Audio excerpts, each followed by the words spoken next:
Hey VC, what's up? It's me, yours truly. I am back to post a quick video here. This is going to be a quick response to Matt Hayes, his 250 subscribers contest. Um, I actually discovered his channel through, I can't remember who it was now. I watched that video about a week or so ago. But someone did a response to his contest, and I kind of followed their video back to his channel, and kind of got a chance to meet Matt for the first time and discovering his channel, and definitely looking forward to getting to know him a bit better. I just find it so amazing, as someone who's basically been here in the VC since day one. I took about a year and a half away where I wasn't doing videos for a while, but just like any given day, you can go jump on YouTube now, and if you search and search, like you could find 5-10 people every day that are in the VC making videos, and like you've never seen them or never met them. There's it's like so many people that are part of it now, which is kind of cool. So definitely a pleasure to meet Matt and get a chance to kind of hop on board his channel. But yeah, as always, another person who put out a really good question, for a contest here. Although it was kind of a bit of a tricky one, kind of difficult. I spent the last few days trying to figure out how to answer it, and I changed my answers around a little bit. But I figured since it doesn't give me any advantage, that it would be okay because I couldn't narrow it down quite the way that Matt wanted us to. But basically, his question was: share your favorite year in music and 2 albums from that year. Now, favorite year in music. I think that can mean so many different things. And with a couple of the responses that I watched to his contest, people were kind of talking about, and I think he did as well, Matt did, about why this particular year was so impactful and like what was happening for them that year. And what I kind of found is that maybe the years that were the most impactful musically for me weren't necessarily the years that the albums came out that were so impactful. So that's one of the things that made it a little tricky, if that makes sense. So basically, I decided to go with 1984 as the year I'm picking as my favorite year in music. But technically, when you really get down to it, if you can give me, and this really kind of goes with movies, music, pop culture across the board, if you give me 1983 to 1987, maybe going into 88, but just 83 to 87. That to me were the last glorious years of pop culture. I, it was one of the last periods in my mind where fun and colorfulness was still very dominant over the dark side of pop culture. It was still way more, I'm not gonna say cool, it's not the word I'm looking for, but it was just way more acceptable as being the as defining pop culture as being about fun and color than it was about being as dark as you could be, or getting towards those darker places. And that's not to say that some of these darker areas were like negative or bad. I mean, I don't always associate those two things because they're not the same. But what I mean by that is it's kind of the difference between seeing the Go-Go's or whatever other wacky groups you want to, Culture Club, or all of the 80s Cyndi Lauper, the 80s fun fair stuff as being what was the mainstream. But then you also kind of move in like the early 90s where you have like grunge and Nirvana and all that kind of stuff. And again, it's not saying Nirvana's bad. I love Nirvana. I'm just talking about the difference between the top hit being "We Got the Beat" and the top hit being "Rape Me." That there's a different level of darkness in what's kind of taking place there. So yeah, 83 to 87 to me was just kind of that. Oh, just that colorful neon clothes, parachute pants, fun, bubbly silliness, and just colorful, just fun. just the and most of the darkness kind of staying more lower key, because half those people are making those colorful songs, and we got the beat and everything else behind, closed doors in their personal life. They're snorting coke and doing all the other crap they did to destroy their lives sometimes. So just wasn't out in the forefront as much. But anyway, yeah, so that's kind of why I picked 1984, but really what I like to pick is 83 to 87. But I think 1984 can give kind of a good representation of the different elements that I enjoyed so much about the 80s. So instead of picking 2 albums, I actually picked 5, because kind of covering different genres, but you'll see as I kind of dive into it here. So one of the things about 83 through 87 is that is what I mentioned before about just pop culture overall. It's the movies side of things. The soundtracks that took place in the 80s, the mid 80s especially, with the music is just fantastic to me. It's some of my absolute favorite music. And I find it so interesting that, because this happened the other day, Deadpool is a movie today that I love. I think it's one of the just funniest, craziest movies, and I never get tired of watching it. It cracks me up every single time I watch it. It's just a fantastic movie. I don't know how many times I've seen it. At the same time, when I was walking through the store the other day, I saw a Deadpool soundtrack on vinyl. And I looked at it, and one of my first thoughts was, I have no idea what's even on that. And the only thing that really came to mind was like, maybe that DMX song is on there, because I kind of remember that. But otherwise, I don't remember anything from the music in that movie. Where if you flash back to 80s movies that I've watched just as much as Deadpool, the soundtracks are automatic. It's just like, I can't even think about the movie without associating with the soundtrack. So a good example of that from 1984 would be Streets of Fire. And again, it's like, if you ask me about a modern day movie, to say that I know almost every song off of the soundtrack of any modern day movie, impossible. But you take me back to the 80s, Streets of Fire, yeah, I pretty much know every single song off of the soundtrack. And none of them, or not none of them, but, maybe only one was actually a big mainstream hit in any way, shape, or form. But it's just that the soundtracks were so much better back then. So that's, again, a good representation of that from 84 would be Streets of Fire. And I think it wasn't Purple Rain, I think 84. Correct me if I'm wrong on that year. But just in general, that mid-80s period, you're talking about soundtracks like Teen Wolf, Just One of the Guys, Heavenly Kid, Weird Science, Breakfast Club, Some Kind of Wonderful. I mean, you can just go Better Off Dead. I mean, it's just endless, and those are fantastic soundtracks. So that's definitely one of my favorite from 84. Another thing that took place for me in 84 is that's when and really this is kind of maybe more so 85 going into 86, just, but somewhat in 84 as well. Yeah, I guess 80, 45. But that's kind of when my introduction to metal and hard rock really started kind of coming about. So another album I can say that could be a favorite from that time period is like 84 again, because that's the year we're sticking with, is Power Slave by Iron Maiden.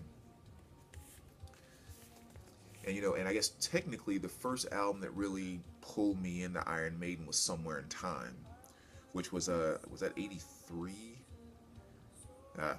But yeah, so when I think about like 84 and Iron Maiden and stuff like that, it kind of is very impactful, because Iron Maiden is what kind of took me into what I soon discovered about thrash, which of course Iron Maiden's not thrash, but in me starting to learn about Iron Maiden and get into Iron Maiden, having those conversations with friends, which then turn into, hey, listen to this, and next thing you know, thrash is starting to come into my life. So, that's definitely another one I have to plug in there for 84. And then, 84 going into 85, we're right in the middle of that just whole new wave explosion, greatness. So you can pick any number of things. And again, going with 84 here, we can go with Nina. You guys remember kind of how big a hit 99 Love Balloons were, or was, I should say. And kind of the same thing, you know, this was just a very cool part of that new wave thing that was taking place at the time. And this is one of those songs I remember very vividly, just kind of being very impactful for me at that point in time. So that's definitely one of the favorites I would throw out for 1984 to kind of represent that whole 80s new wave thing. Now, the other fantastic thing that was happening in 84 and kind of the mid 80s in general is where hip hop was.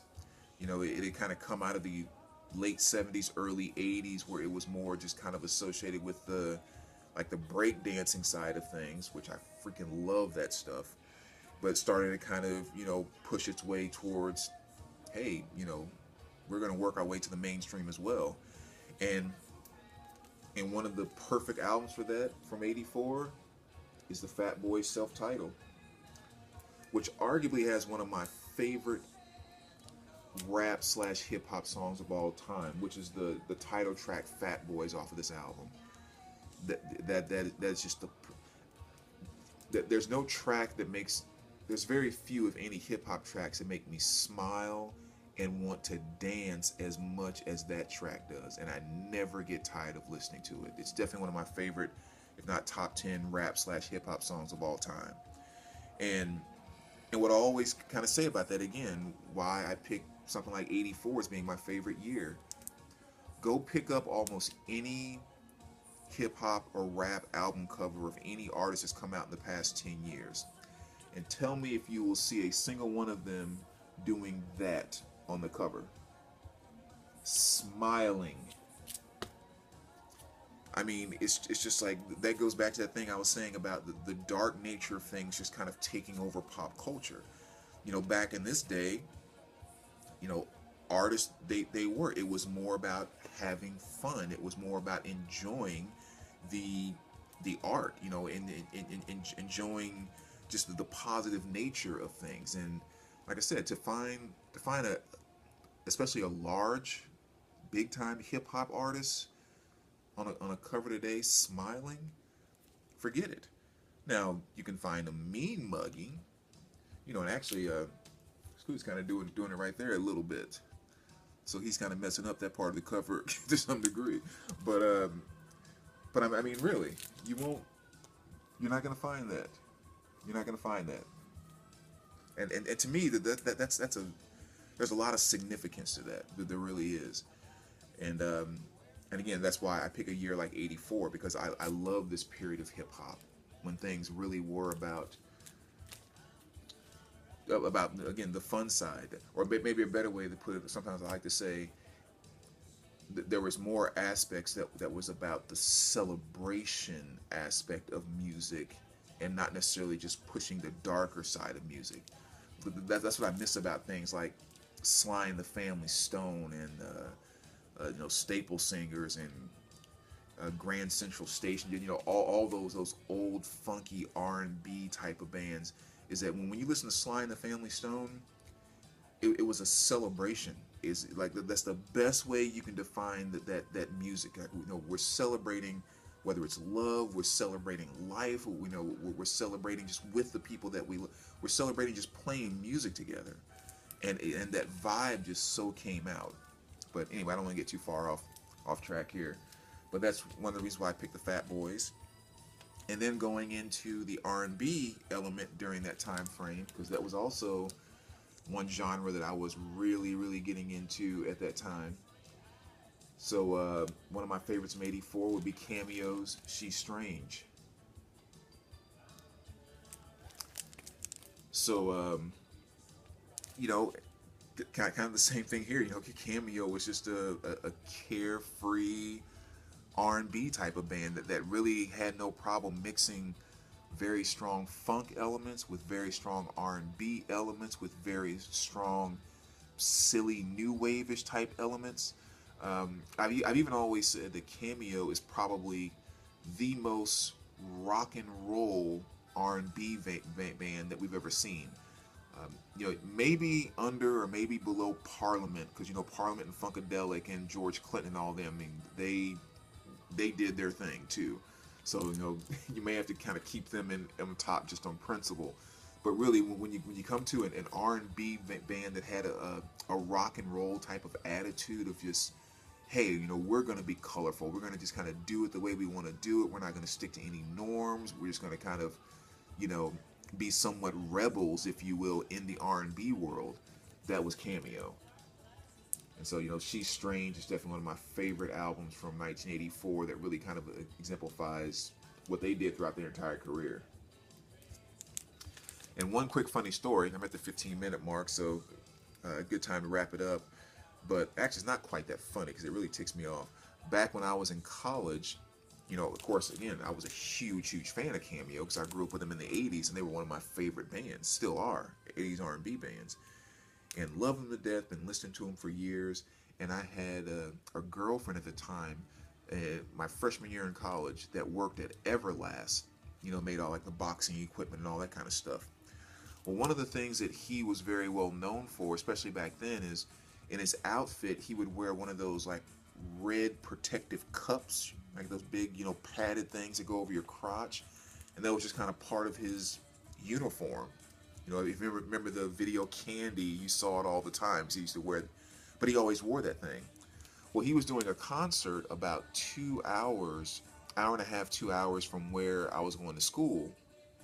And I guess somehow that stuff got lost and he didn't get his cup thing. So he was trying to find a place to get one or whatever. Long story short, I come to find out later that his management team called Everlast, where my girlfriend worked, and said, we need to get one of those or a few of those for the concert tonight. If you could have someone drive them up to us, you know, number one, we'll appreciate it. We'll pay for it. And then also we'll let whoever brings it up, we'll give them free tickets to the concert and backstage passes and the whole nine. Well, nobody in the office wanted to drive 2 hours to drop off cups for Cameo. I mean, it was this kind of small, you know, hicky town, so nobody probably knew who Cameo was. And my girlfriend at the time didn't know my love for Cameo. And after I heard that, you know, I about lost my mind. I was like, oh my gosh, I cannot believe it. And of course, she was like, you know, I had no idea. I was like, you know, I guess we never really talked about it, but I was like, God, I would have done that in a heartbeat to have a chance to meet them and blah, blah. So that's one of my sad music stories in life. I didn't get a chance to meet them, free concert, backstage passes, blah, blah, blah. But anyway, so that's Cameo. So there you go, man. Again, I know I went a little overboard on my answer there, but I hope I kind of stuck with the intent of the question. So again, congratulations on the 250 subs. As always, let me know what you think, and we will talk to you soon, VC.